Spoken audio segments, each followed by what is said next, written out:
जों बयबो गिनाय मिनिनाय बानाय बेफोरबायदि गाज्रि आखुनिफ्राय खुलुमबाय लोगोफोर बिथांखि ब्लग चेनेलाव आरोबाव नोंथांमोनखौ बरायनानै लाग्रोनाय जाबाय। मोनसे गोजोनथाव खौरां रायजोफोर, जोंनि बर' हारिनि थाखाय मोनसे गोजोनथाव खौरां। That means जायफ्रा बर' सावथुनखौ नायनो मोजां मोनो बिथांमोननि थाखाय मोनसे गोजोनथाव खौरां। गोबाव समनिफ्रायनो माखासे सुबुंफ्रा बड'लेण्डनि बाहेरायाव थानाय माखासे सुबुंफ्रा आरडि म'शन प्रडाक्शन पंकज लाहारीजों दिहुनजानाय सुखबीर लिंसार फुजा आरो मनालिसा बिथांमोननि समायना रमायना गाबनाय मिनिनाय फाव दिन्थिनायखौहाय नायनो थाखाय हास्थायनानै दङमोन।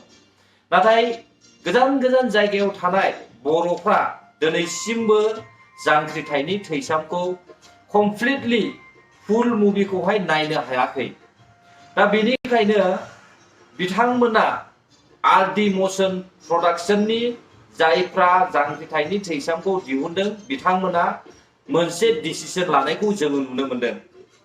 देग्लायनि 2024 मायथाइनि 1 फेब्रुआरिनिफ्राय बे जांख्रिथायनि थैसामखौहाय बिसोरो निउबो एपआवहाय हगारनानै होनाय जासिगोन।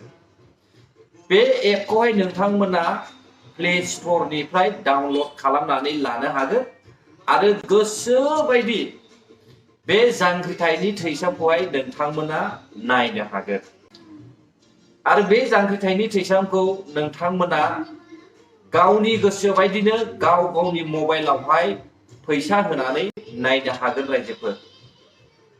स' नोंथांमोना रेडि जादो, जायफ्रा बड'लेण्डनि बाहेरायाव थानाय आरो जायफ्रा बर' सावथुनखौ मोजां मोनो आरो बर' सावथुन नायनो हास्थायगासिनो दङ।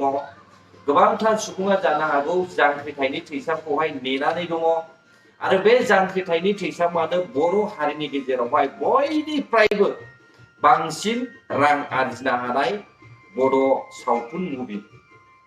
दा बे सावथुनखौहाय जोङो देग्लायनि बोसोरावहाय 1 फेब्रुआरिनिफ्राय गाव गावनि मबाइलावनो सार्च खालामनानैहाय नायनो हासिगोन।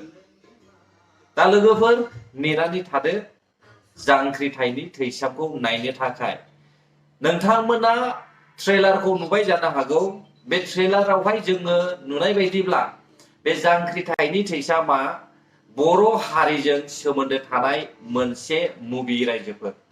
बेयावहाय जोङो गाबनाय मिनिनाय दुखु दाहा मोसानाय मुसुरनाय आरो लोगोसे बर'नि गारबोनाय जारिमिनफोरखौबो जोङो बेयावहाय नुनो मोनगोन। गारबोनाय समफ्राव बर' हारिया माबायदिमोन आरो दानि समाव माबायदि जालांखो बेखौबो जोङो बे जांख्रिथायनि थैसामखौहाय नायोब्लानो मिथिनो हागोन रायजोफोर। आरो आसा खालामबाय बे जांख्रिथायनि थैसामखौहाय नोंथांमोनाबो निश्चय नायगोन, आंबो नायगोन। निउबो एपआ आंनाव अलरेडि डाउनलड जानानै दंखायो आरो आं सिगां फैला MCLA फिल्मखौबो नायबाय आरो गोबां बे निउबो एपआव जेसेबां फैयो गासैखौबो आङो मुभिखौ नायो।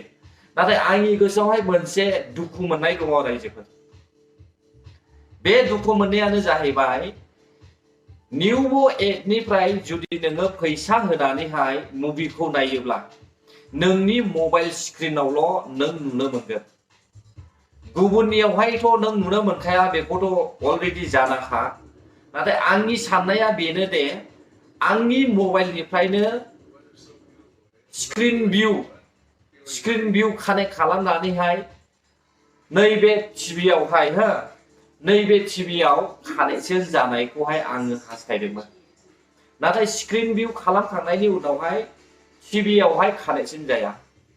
टिभियाव कानेक्ट जायो खिन्थु भइसल' ओंखारो, बेवहाय स्क्रिना गेवा, सावगारिया नुजाफैया।